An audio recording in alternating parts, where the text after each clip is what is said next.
had in the house and in the fields. And he left all that he had in Joseph's hand, and he knew not aught. He had saved the bread which he did eat. And Joseph was a goodly person and well-favored.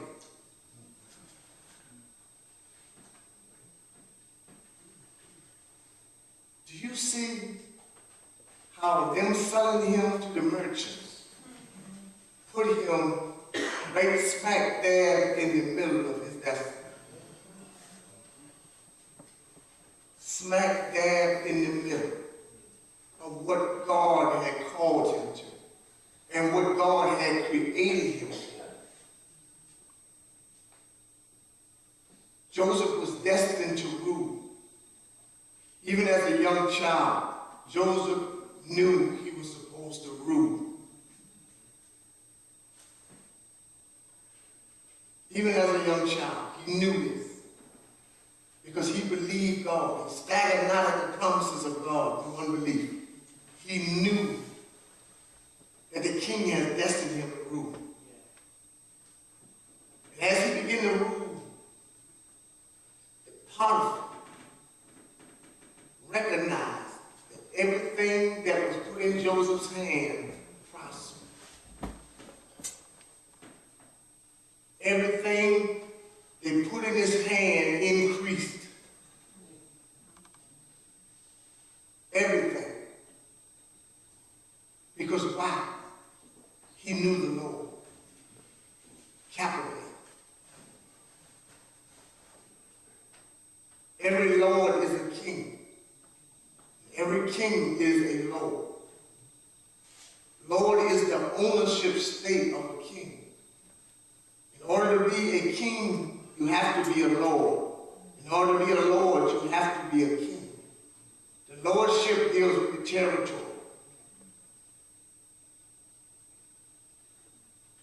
God had now given Joseph a territory to rule over.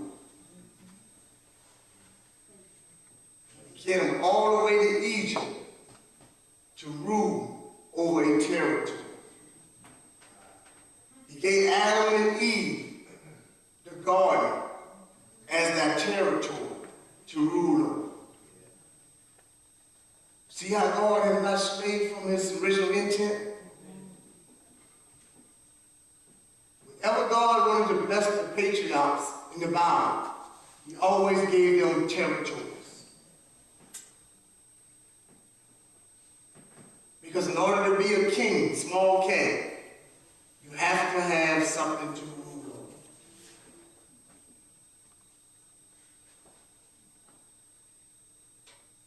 You could be a supervisor in your corporate office.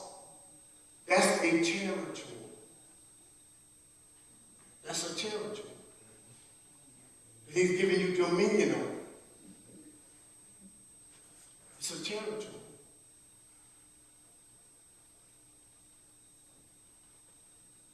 In order to complete what he started in Genesis 1:1, he has to teach us rulership. He has to keep us in rulership.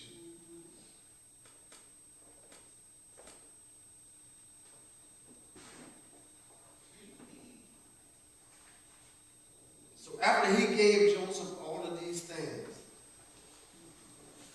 here comes the master's wife.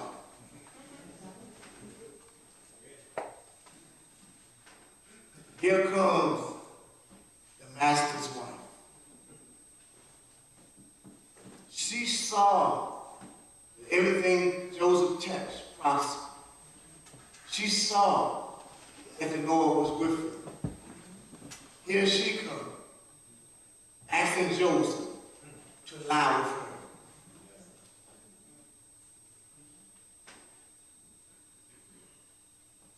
Joseph said this. He said, the master has given me lordship over everything in his house except you.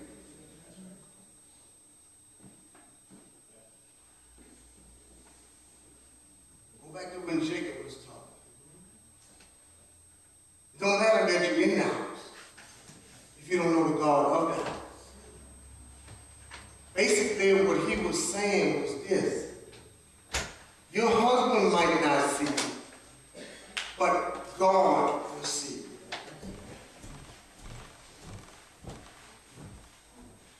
Holiness. That your private behavior is the same as your public behavior. And your public behavior is the same as your private behavior. That's what he was saying. He said, I will not be sinning to my master as much as I be sinning unto my Lord. Your husband might not never find out about this, but God sees everything.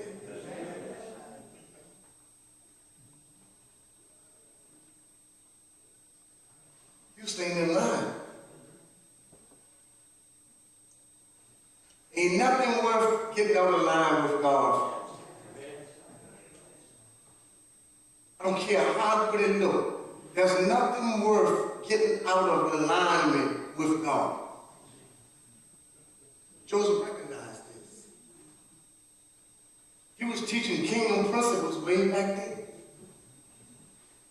He said, everything I touch prospers. And all the people around know that the Lord is with me. Do you think it's worth sleeping with you to give up all that God has given me? All the favor of the Lord that's upon me? This wasn't easy now. This wasn't easy. But he had to make, and we have to make a conscious decision to stay in line with God. God's not going to make us not do it. So we deal with the soul. Soul consists of the mind, the will, and the emotions. But the body deals with the five senses, remember? Body says, she looks good. But Joseph said, I want the mind of God. I want to walk in the will of God. So I crucified this flesh.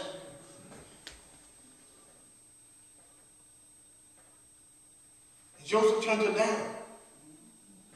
Because he knew then where he was going. He knew where he was going. And by then he knew who he was.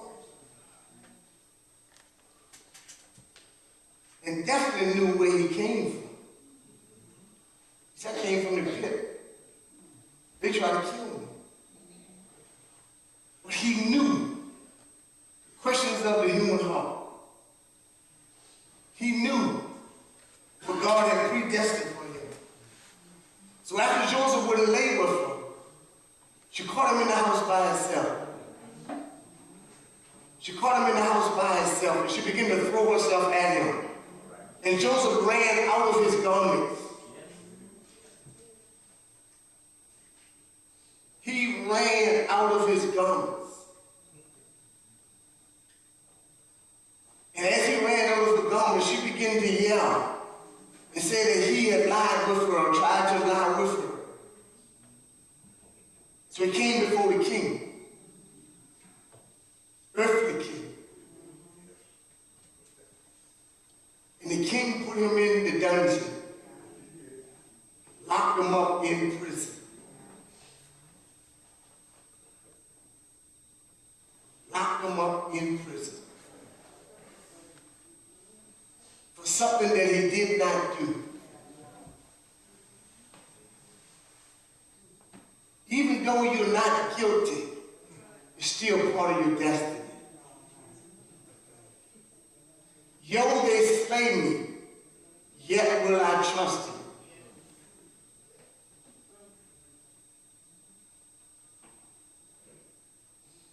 He went to the prison master and he served his gift in the prison.